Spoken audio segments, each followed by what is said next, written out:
Pak Dirkrim Pak Kasubdit, Pak Subdit, dan rekan-rekan media sekalian, wartawan mitra.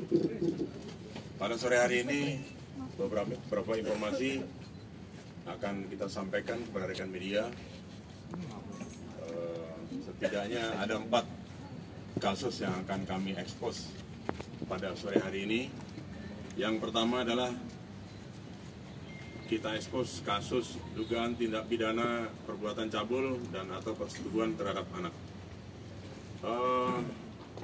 Hal ini telah kita ekspos pada awal beberapa waktu yang lalu. Kemudian perjalanan kasusnya sendiri, berkas sudah kita serahkan kepada JPU. Dan sesuai tenggang waktu, seharusnya kita sudah mendapatkan P21 ya. Namun demikian, kita lakukan koordinasi dengan sebaik-baiknya dengan JPU. Mudah-mudahan kasus ini akan segera P21 dan akan kita tindaklanjuti dengan tahap 2-nya nanti. Terkait dengan perbuatan cabul, dugaan perbuatan cabul dan persetubuhan anak, di mana tersangka saudara, masih ingat rekan-rekan? Tersangka siapa? Saudara Wir alias Sarip Brata, ya. Kepada korban saudari Nursada Dewi Fortuna Hasanah yang merupakan anak dari pelaku Nur, kemudian juga pasangannya ke orang tua angkat saudara SAD, yang mana pada saat umur korban Dewi Fortuna ini berusia 13 tahun. Kemudian dia dipaksa dinikahkan dengan tersangka, yang mana pada saat itu korban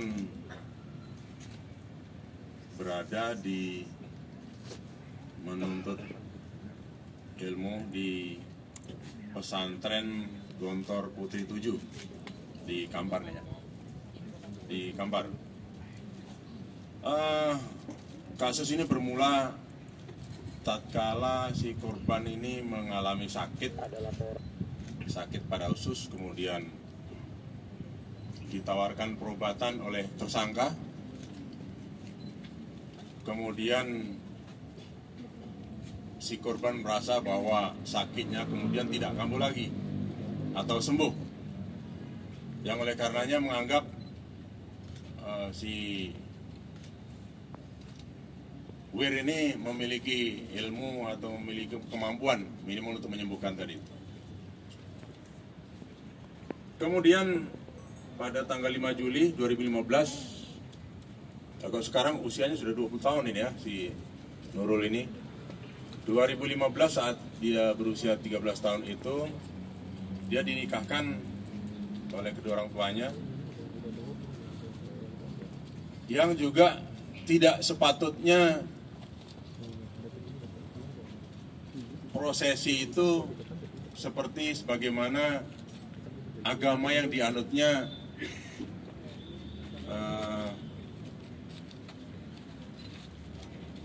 melaksanakan prosesi akad nikah. Ya. Kalau yang bersangkutan belajar di pondok pesantren Gontor berarti agamanya Islam. Si Wir ini juga agamanya Islam. Tapi cara nikahnya, tata cara nikahnya tidak mengikuti dari akidah Islam atau dalam arti kata menyimpang. Misalnya bahwa pada saat melafalkan nikah atau menikahkan si Nurul ini, lafal yang diucapkan adalah, ya Allah, aku ikhlas atas pernyataan ini yang akan dijadikan istri dari pimpinanku, dari pemimpinku, Bapak Wirdanul Arif Matra. Kumohonkan kepadamu ya Allah, jadikanlah ini ibadahku kepadamu. Kemudian itu dianggap sah dan menjadi istri si Wir lah dia.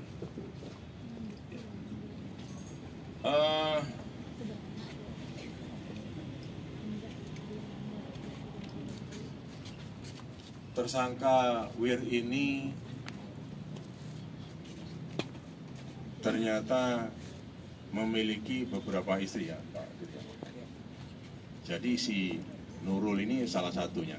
Istri sahnya ada di Aceh, di Medan, di Asahan. Ya, jadi ini istri pelapis atau istri yang berikutnya ada berapa? Ada 6 istrinya si Wir ini. Ya. Tersangka kita jerat pasal 81 ayat 2 dan atau pasal 82 Undang-Undang RI nomor 17 tahun 2016 tentang perlindungan anak. Setiap orang yang dengan sengaja melakukan tipu muslihat, serangkaian kebohongan atau membujuk anak melakukan persetubuhan dengannya atau dengan orang lain.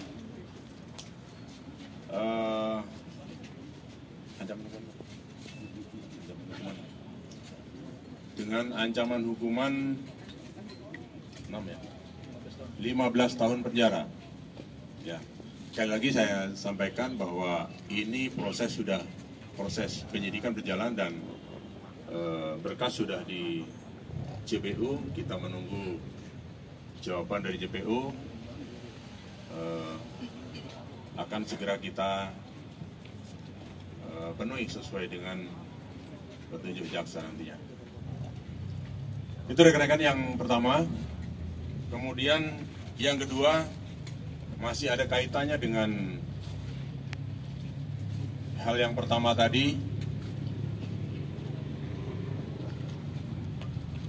di mana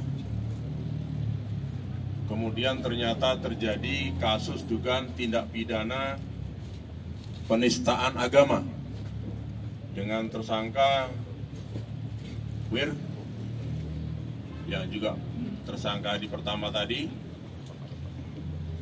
yang mana saudara Wir ini menyatakan diri sebagai pemimpin akhir zaman atau Imam Mahdi yang bisa menyelamatkan umat manusia. Orangnya ada di belakang saya.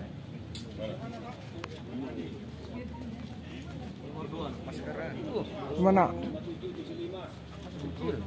Ya, nomor 02. Yang mengaku sebagai Imam Mahdi. Berbagai penyimpangan yang dilakukan sesuai ajaran Islam,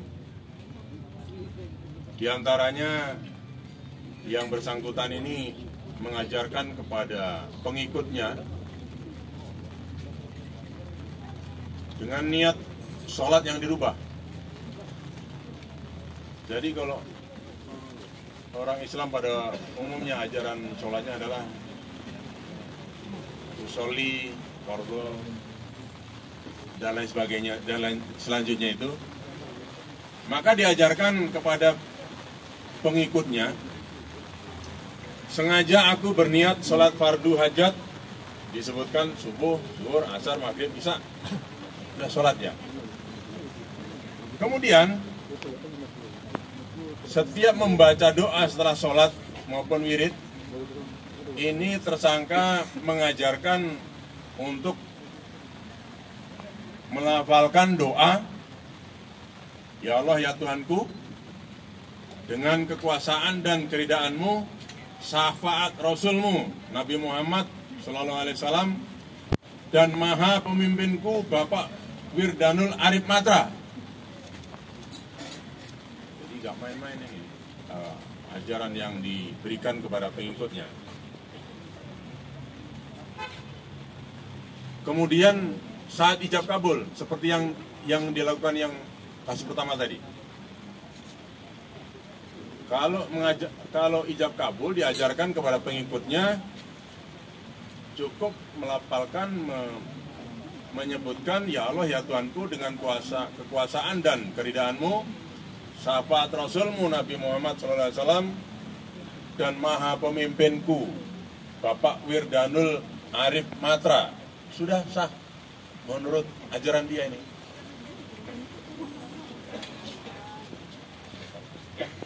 Ulangi. Yang diajarkan kepada pengikutnya untuk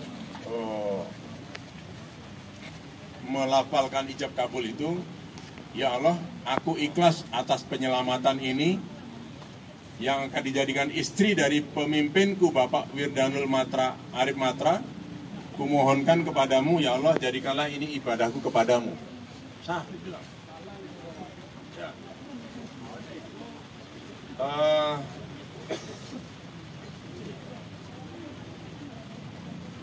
Ini tentu ajaran yang menyimpang, kemudian bisa kita kategorikan sebagai penistaan agama, sebagaimana pasal 156 KUHP. Ya. Saat ini proses penyidikan sedang berjalan. 14 saksi kita mintai keterangan, termasuk pengikut, kemudian mantan pengikut. Jadi ada juga yang sudah insaf, kemudian insaf dari ajaran yang bersangkutan ini.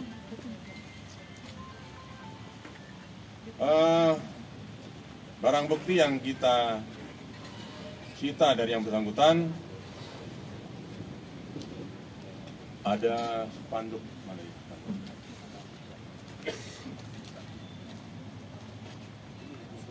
Oh, salah. Ini spanduk ini lambang Mukat Pati. Apa Mukat Pati?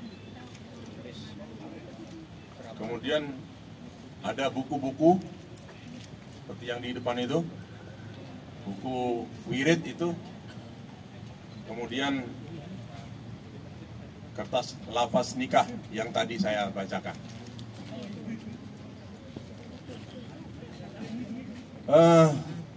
Tersangka ini kita jerat pasal 156A KUHP dengan ancaman hukuman 5 tahun penjara. Dan saat ini kita tahan di Rutan Polda Riau. Itu yang kedua, rekan-rekan.